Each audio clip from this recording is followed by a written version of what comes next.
This is Revathi. Welcome back to అందమైన కథల పొదిరిల్లు.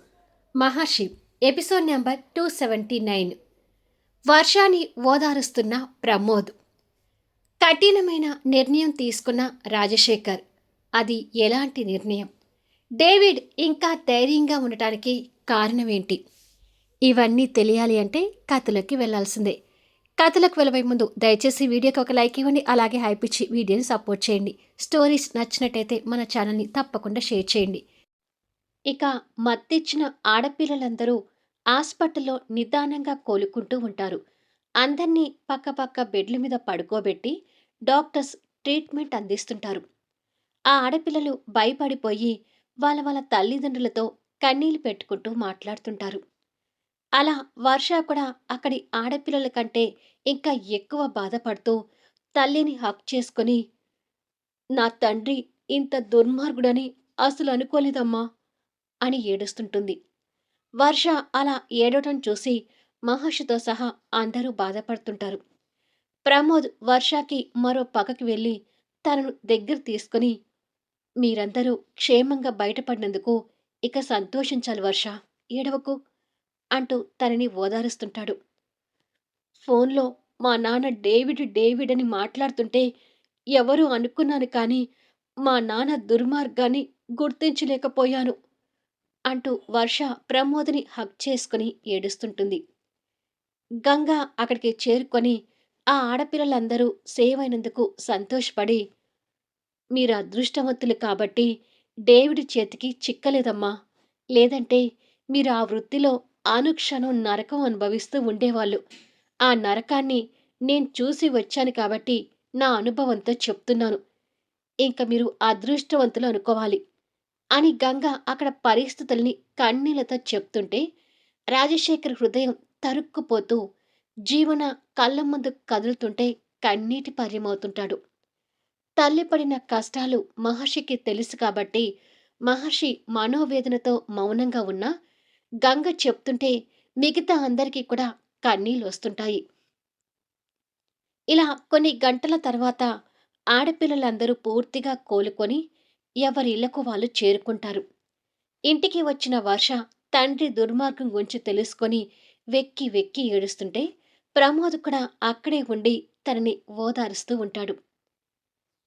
ఇన్ని గంటల్లో కూతురికి సరిగ్గా తిండి లేదనే ఉద్దేశంతో శాంతి బాధని దిగమింగుకొని వంట చేసుకుని ప్లేట్లో భోజనం పెట్టుకుని వస్తుంది. ప్రమోద్ ఆ ప్లేట్ తీసుకుని, "భోజనం తిను వర్ష" అని అంటాడు.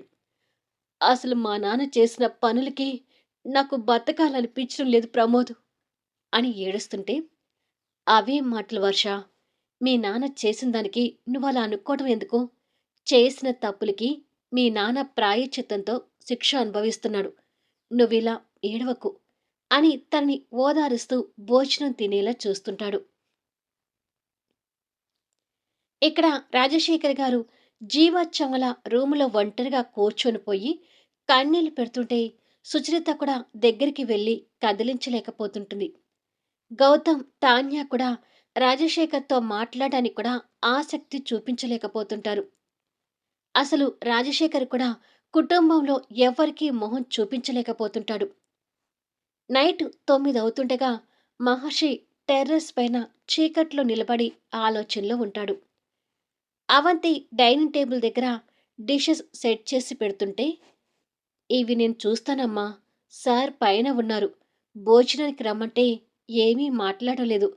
ఒకసారి మీరు వెళ్ళి పిలవండి మేడం" అంటూ జయ అక్కడికి వస్తుంది. పాపం మహర్షి గారు కదిలిస్తే కన్నీళ్లు పెట్టుకునేలాగా ఉన్నారు అని అవంతి మనసులో బాధపడుతూ వస్తున్న కన్నీళ్లు తుడుచుకొని మహర్షి కోసం వస్తుంటుంది. చీకట్లో నిలబడ్డ మహర్షిని బాధగా చూస్తూ దగ్గరికి వెళ్ళి, "ఇక్కడ ఒంటరిగా నిలబడ్డారేంటి మహర్షి గారు" అని అడుగుతుంది. మహర్షి కళ్ళు పిండుకొని, "మా అమ్మ బాగా గుర్తొస్తుంది అవంతి. నాకు మా అమ్మని చూడాలని ఉంది. కానీ చూడలేను కదా" అని అంటాడు. మహర్షి అలా బాధపడుతుంటే అవంతి కూడా తట్టుకోలేక, "ప్లీజ్ మహర్షి గారు, మీ బాధని కంట్రోల్ చేసుకోవడానికి చూడండి" అని అంటుంది. కానీ మహర్షి ఆ బాధని కంట్రోల్ చేసుకోలేక అవంతిని హగ్ చేసుకొని కన్నీళ్లకు స్వేచ్ఛనిస్తాడు. ఇక్కడ రాజశేఖర్ జీవన పరిచయం నుంచి మొదలు అన్ని జ్ఞాపకాలు నెమరు వేసుకుంటూ కన్నీళ్లు పెడుతుంటాడు. అలా కన్నీళ్లు పెడుతూ మొండిగా చివరికి ఒక నిర్ణయానికి వస్తూ, జీవితం నాశనం కావడానికి కారకుడైన నేను బ్రతకకూడదు. నేనిక భూమి మీద ఉండకూడదు అని అనుకొని ఫ్యాన్ వైపు చూస్తాడు. మరి కాసేపటికి డోర్ క్లోజ్ చేసి ఆ ఫ్యాన్‌కి తాడు కట్టుకొని ఉరికి సిద్ధమవుతుంటాడు. తాన్య పైకొచ్చి వాళ్ళ రూమ్‌లోకి వెళ్ళబోతుండగా విండో గ్లాస్ మీద రాజశేఖర్ గారు మెడకి ఉరి పెట్టుకుంటున్నట్టుగా నీడ కనిపించి షాక్ అవుతుంది. ఆ షాక్‌లో భయపడుతూ డోర్ దగ్గరకొచ్చి "మావయ్య గారు" అంటూ గట్టిగా డోర్ కొడుతుంటుంది. తాన్య చూసిందని రాజశేఖర్ ఇంకా కంగారు పడుతూ మెడకి ఉచ్చు బిగించుకోవటానికి తొందరపడుతుంటాడు. "గౌతమ్! అత్తయ్య! త్వరగా రండి!" అంటూ తాన్య గట్టిగా కేకలు పెడుతుంటే కింద ఉన్న ఇద్దరు కంగారు పడుతూ "ఏమైంది తాన్య?"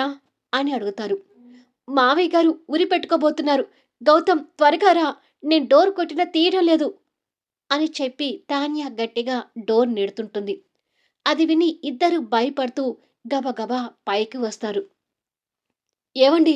అలాంటి పిచ్చి పని చేసుకోకండి" అని కన్నీళ్లు పెట్టుకుంటూ ఏడుస్తుంటుంది సుచరిత. "నాన్న తలుపు తీయండి ప్లీజ్" అంటూ గౌతమ్ డోరు తీయటానికి ప్రయత్నం చేస్తుంటాడు. అప్పటికే రాజశేఖర్ మెడకి ఉచ్చు పడబోతుంటుంది. "త్వరగా ఏదో ఒకటి చెయ్యి గౌతమ్" అని తాన్య తొందర పెడుతుంటే గౌతమ్ దూరంగా వెళ్ళి పరిగెత్తుకుంటూ వచ్చి కాలుతో డోరుని గట్టిగా తంతాడు. దాంతో డోర్ విరిగి తెరుచుకుంటుంది. ఆ వెంటనే ముగ్గురు లోపలికి వెళ్ళేసరికి అప్పుడే రాజశేఖర్ కింద ఉన్న స్టూల్ నెట్టేసి ఉరికి వేలాడపట్టానికి సిద్ధమవుతుండగా గౌతమ్ ఫాస్ట్‌గా వచ్చి కాలు వేలాడపడకుండా పైకెత్తి పట్టుకుంటాడు. "నేను చావాలి. నన్ను వదులు గౌతమ్" అని వేడుకుంటాడు రాజశేఖర్. తాన్య పైకెక్కి బలవంతంగా రాజశేఖర్ మెడకి ఉన్న తాడు తీసి అవతలికి వేస్తుంది. అలా ఆయన్ని కాపాడుకుంటారు. మరి కొద్దిసేపటికి రాజశేఖర్ వెక్కి వెక్కి ఏడుస్తుంటే పక్కన సుచరిత కన్నీళ్లు పెట్టుకుంటూ కుమిలిపోతుంటుంది. గౌతమ్, తాన్య ఓ పక్కన నిలబడి కన్నీళ్లు పెట్టుకుంటూ ఉంటారు. "జీవనకి నా వల్ల అన్యాయం జరిగిందని తెలిసాక నాకసలు బతకాలని లేదు. నన్నెందుకు కాపాడారు?" అని రాజశేఖర్ మనస్సు విరిగి కన్నీళ్లు పెడుతుంటాడు.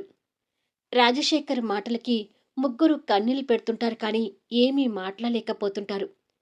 కొద్దిసేపటికి విషయం తెలుసుకున్న బెనర్జీ, వెంకట్, మిథున, మహర్షి, అవంతి అక్కడికి చేరుకుంటారు. "రే రాజశేఖర్! ఏంట్రా నువ్వు చేయబోయిన పిచ్చి పని? నీది ఎప్పుడూ తొందరపాటే" అని స్నేహితుడి మీద కోపడుతూ దగ్గరికొస్తాడు బెనర్జీ. "నేను చేసిన దుర్మార్గం నాకు తెలిసాక నాకు నిజంగానే జీవితం మీద విరక్తి పుడుతుంది బెనర్జీ. నాకు బతుకు మీద ఆశ చచ్చిపోయి చావాలని ఉందిరా" అని విరక్తి చెందుతూ మాట్లాడతాడు.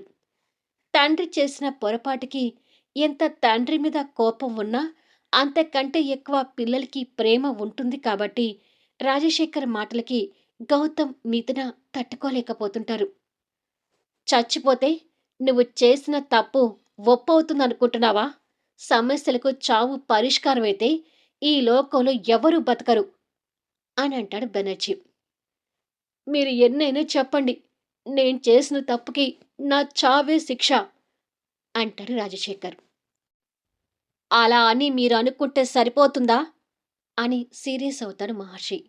ఆ మాటతో అందరూ మహర్షి వైపు చూస్తారు. "మీరు బతికి ఉండి మా అమ్మ గురించి జీవితాంతం కుమిలిపోతుంటేనే మీరు చేసిన తప్పుకి కాస్తైనా మీరు శిక్ష అనుభవిస్తున్నట్టు లెక్క. ఆ శిక్ష అనుభవించకుండా ప్రాణాలు విడిచి బయటపడదామనుకుంటే ఎలా?" అని అడుగుతాడు మహర్షి. "మీ అమ్మ గురించి ఆలోచిస్తూ నేను నిజంగానే బతకలేకపోతున్నాను మహర్షి" అంటాడు రాజశేఖర్. "అదే మీకు పడే శిక్ష అంటున్నాను. ఇన్నాళ్ళు మీ మీద ఉన్న కసి నాకు తీరాలి అంటే మీరు బ్రతకాలి. మా అమ్మకు చేసిన అన్యాయానికి ప్రతి క్షణం మీరు క్షోభ అనుభవించాలి. మొదట్నుంచి నేను మీ దగ్గర నుంచి కోరుకుంది మా అమ్మని తలుచుకుంటూ ఏడుస్తున్న మీ కన్నీళ్లు చూడాలని. ఈ నా కోరికను అంత త్వరగా చంపేసి పైకి వెళ్తానంటే నేను ఊరుకోను. ఇక్కడ కూడా మీరు స్వార్థంగా ఆలోచించకండి అని అంటాడు. అంటే ఏంటి మహర్షి? నేను బతికి ఉండి ఇలా కుమిలిపోవటం నీకు కావాలా? అని అడుగుతాడు రాజశేఖర్. యెస్. కావాలి.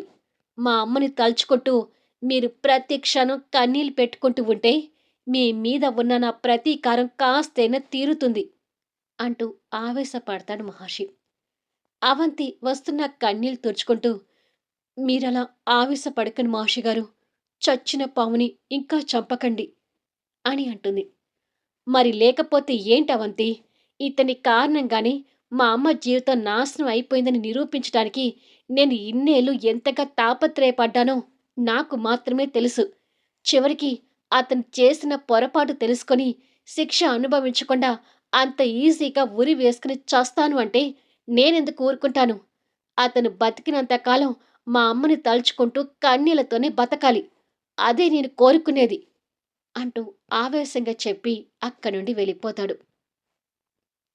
మహర్షి ఆవేశానికి అవంతి ఇంకా బాధపడుతూ అక్కడ రాజశేఖర్ని మౌనంగా కన్నీళ్లు పెట్టుకుంటున్న సుచరితని, గౌతమ్, తాన్య అందర్నీ చూసి బయటికి వెళ్తుంది. నీకు పుణ్యం ఉంటుంది రాజశేఖర్. తొందరపడి మళ్ళీ ఇలాంటి పిచ్చి పని చేయకురా అని స్నేహితుడి గురించి బాధపడుతూ చెప్తాడు బెనర్జీ. లేదులేరా, నేను బతికి ఉండి శిక్ష అనుభవించాలని నా కొడుకు మహర్షి చెప్తున్నాడు కదా. మహర్షి కోరిక ప్రకారం ఇక నేను చచ్చే ప్రయత్నం చేయనులే. నా కొడుకు అన్నట్టు బతికినంతకాలం జీవన జ్ఞాపకాలతోనే బతుకుతూ అదే కన్నీళ్లతో కన్ను మూస్తాను అని అంటాడు. అక్కడ్నుంచి మహర్షి కార్ దగ్గరకొచ్చి కన్నీళ్లు పెడుతుంటే అవంతి వెనుకగా వచ్చి మహర్షి భుజం మీద చేయి వేసి, ప్లీజ్ మహర్షి గారు, మీరింతగా బాధపడుతుంటే అసలు మీరేమైపోతారోనని నేను భయపడుతున్నాను అని అంటుంది. మహర్షి కన్నీళ్లు తుడుచుకొని, ఆడపిల్లల కన్నీళ్లతో బతుకుతున్న ఆ డేవిడ్ అనే నరకాసుడు చావు చూడకుండా నాకేమవుతుందవంతి? మా అమ్మకి నరకం చూపించిన వాడి చావు చూసే వరకు నాకు ఏమీ కాదు అని డేవిడ్ మీద కసితో చెప్తాడు. టీవీలో ఆ న్యూస్ ఇంకా సంచలనం సృష్టిస్తూనే ఉంది. ఆ దేవుడి వల్లే మేము మా పిల్లల్ని మళ్ళీ చూసుకుంటున్నాము. ఆ దేవుడు అందరికీ మొహం ఎందుకు చూపించట్లేదో తెలీదు కానీ ఆ దేవుడు చల్లగా ఉండాలి. ఆ డేవిడ్ నాశనం కావాలి అని పబ్లిక్ కోరుకుంటూ ఉంటారు.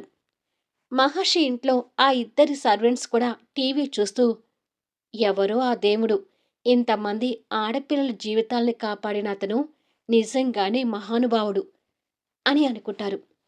మహర్షి అవంతి కూడా ఆ టీవీ ముందు ఉన్నారు కాబట్టి ఆ మాటలకు అవంతి అభిమానంగా మహర్షి వైపు చూస్తుంటే మహర్షి పెదవుల మీద బాధ, భావోద్వేగంతో చిన్న చిరునవ్వు కనిపిస్తుంది.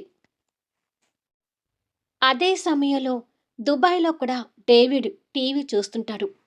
దేవుడు అంటూ మహర్షిని దేవుడితో కొలవడం, అమ్మాయిల పాలిట నరరూప రాక్షసుడు అంటూ డేవిడ్ గురించి వ్యతిరేకంగా నినాదాలు చేయటం చూస్తుంటే డేవిడ్ రక్తం మరుగుతుంటుంది. డేవిడ్ మొహంలో ఇంతకు ముందు కనిపించే వెటకారపు నవ్వు స్థానంలో ఇప్పుడు మహర్షి మీద ఆవేశం, పగ కనిపిస్తుంటాయి. మరోపక్క ఇండియా మినిస్టర్స్ నుంచి, దుబాయ్ పోలీస్ డిపార్ట్మెంట్ నుంచి డేవిడ్కి కాల్స్ వస్తుంటే డేవిడ్ మనశ్శాంతి కోల్పోతుంటాడు. అతని జీవితంలో ఇలాంటి పరిస్థితి ఎప్పుడూ ఎదుర్కోలేదు. డేవిడ్ కాసేపటికి బయటికొచ్చి కార్ తీస్తాడు. మహర్షి మీద ప్రతీకారంతో డ్రైవ్ చేస్తూ వెళ్తుంటాడు. కాసేపటికి ఆ కార్ ఓ బంగ్లా ముందుకి వచ్చి ఆగుతుంది. అదే ప్రతీకారంతో కార్ దిగి ఆ బంగ్లా లోపలికి వస్తాడు. అతని చూపులు కిందికి దించి ఫ్లోర్ వైపు చూస్తుండగా అక్కడ ఫ్లోర్‌లో కలిసిపోయిన చిన్న డోర్ లాంటి కప్పు నిదానంగా కదులుతుంటుంది. డేవిడ్ కిందిగా అటువైపు చూస్తుండగానే ఆ కప్ ఓపెన్ అవుతుంది. అండర్ గ్రౌండ్‌లో ఉన్న స్టెప్స్ ఎక్కి ఒక అమ్మాయి భోజనం తిన్న ఖాళీ ప్లేట్ పట్టుకొని ఆ డోర్ కప్ ఓపెన్ చేసుకొని బయటికొస్తుంది. తను రాగానే అక్కడ డేవిడ్ కనపడేసరికి డేవిడ్‌ని చూసి ఆ అమ్మాయి భయపడుతుంటుంది.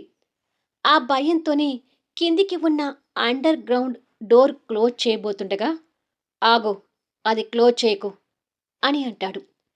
సరే అన్నట్టుగా ఆ అమ్మాయి భయంగా పక్కకు తప్పుకుంటే, డేవిడ్ అండర్ గ్రౌండ్ స్టెప్స్ దిగి కిందికి వెళ్తుంటాడు. అతను ఎక్కడికి వెళ్తున్నాడో ఆ అమ్మాయికి తెలిసి కొంచెం భయపడుతుంటుంది.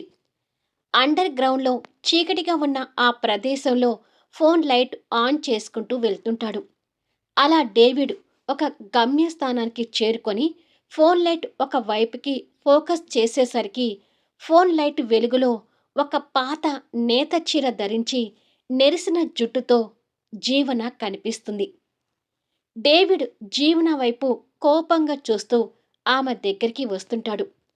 ఇన్నాళ్ళు జీవం కోల్పోయిన జీవన ఇప్పుడు మాత్రం డేవిడ్ పతనం ఉద్దేశించి బయట జరుగుతున్న పరిణామాలు తెలుసుకొని కొత్త క్రాంతి కిరణాలతో ఆమె ముఖం వెలుగుతూ పెదవుల మీద చిన్న దరహాసంతో డేవిడ్ అడుగుల శబ్దాలని ప్రతీకార జ్వాలతో వింటూ ఉంటుంది.